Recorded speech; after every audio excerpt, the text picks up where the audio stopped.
అండి ఇవైతే జొన్న అటుకులు అంటారండి. మీలో ఎంతమందికి తెలుసో కామెంట్ చేసేయండి. నేను ఒకసారి తీసుకొని ఫ్రై చేశాను.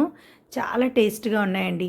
ఆయిల్‌లోని కొంచెం ఉప్పు, కారం వేసుకొని ఫ్రై చేసుకుంటే చాలా టేస్ట్‌గా, క్రిస్పీగా ఉంటాయండి.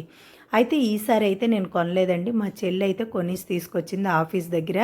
వాళ్ళెవరో చెప్పారట హెల్త్‌కి చాలా మంచిదమ్మా తీసుకోండి అంటే తీసుకుంది. అయితే తెచ్చి నాకిచ్చింది. "అక్క ఇవేం చేయాలక్క?" అని అడిగింది. "అమ్మ ఇలా తింటే మాత్రం చప్పగా ఉంటాయి.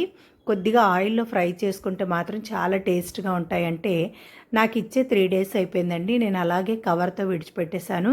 కానీ మెత్తగా అయిపోయి అందుకోసమైతే కళాయిలోకైతే జొన్నటుకులు వేసుకొని ఒక్క 5 నిమిషాలైతే ఫ్రై చేసుకున్న తర్వాత ప్లేట్‌లో వేసుకున్నానండి.